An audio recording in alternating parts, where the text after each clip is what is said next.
Hi friends, welcome to not వైద్యం. ఈరోజు మనం చాలా మంది కూడా నాకు కాల్ చేసి అడుగుతుంటారు, సార్ సహజంగా నీ అన్నం తిన్నా కానీ లేదా తినడానికి ముందు ఆకలితున్నాడు కానీ అన్నం తిన్న తర్వాత కానీ కడుపులో చాలా మంటగా ఉంటుంది. ఈ మంట తగ్గడానికి ఏదైనా, ఇది ఎసిడిటీ కాదండి, ఎసిడిటీ కాకుండా మామూలుగా కేవలం కడుపులో మంటలాగా మాత్రమే వస్తుంటుంది, మండుతూ ఉంటుంది. ఏదైనా కొద్దిగా కారం తిన్నా కానీ లేదా కొంచెం గసాలకు సంబంధించిన మసాలా సంబంధించిన ఫుడ్ ఐటమ్స్ తిన్నా కానీ కడుపులో మంటలాగా వస్తూ ఉంటుంది. ఈ మంటతో చాలా మంది కూడా ఇబ్బంది పడుతూ ఉంటారు. దానికి చల్లటి వాటర్ తాగడము, మజ్జిగ తాగడము ఇలాంటివి ఎక్కువగా చేస్తూ ఉంటారు. సో అలాంటి వాటికి కూడా తగ్గినటువంటి ఈ కడుపులో మంటను కనుక తగ్గించడానికి ఒక అద్భుతమైన చిట్కా చెప్తానండి. దీనికి కావాల్సిన కేవలం 3 ఐటమ్స్ అండి. ఒకటి వస, రెండోది తేనె, మూడోది బెల్లం. ఈ మూడింటిని సమభాగాలుగా తీసుకోండి.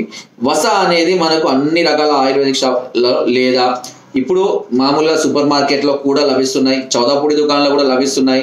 వస కొమ్ములు తెచ్చుకొని కూడా మీరు దంచుకోవచ్చు, ఓకేనా?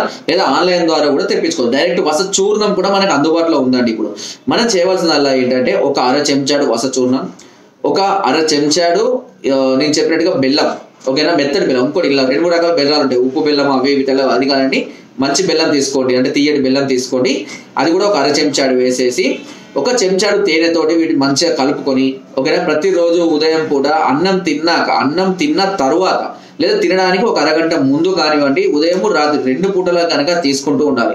ఇలా 2 పూటలా కనుక తీసుకుంటున్నట్లయితే కడుపులో ఉన్నటువంటి అగ్నిమాధ్యం అంటారు, అంటే దీన్ని అంటే కడుపులో ఉన్నటువంటి మంటను పూర్తిగా తగ్గించడానికి చాలా అద్భుతంగా పనిచేస్తుంది.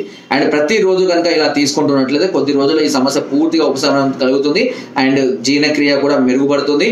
అండ్ స్టమక్ కూడా మంచి డైజెషన్ సిస్టమ్ ని పెంపొందించుకోవడానికి అవకాశం కూడా అధికంగా ఉంటుంది.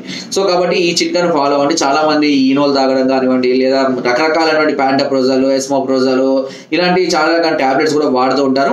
వాటితో పాటుగా ఈ చిట్కాను ఒకసారి ఫాలో అవ్వండి, తప్పకుండా మీకు ఉపశమనం అనేది కలుగుతుంది, చాలా అద్భుతంగా పనిచేస్తుంది.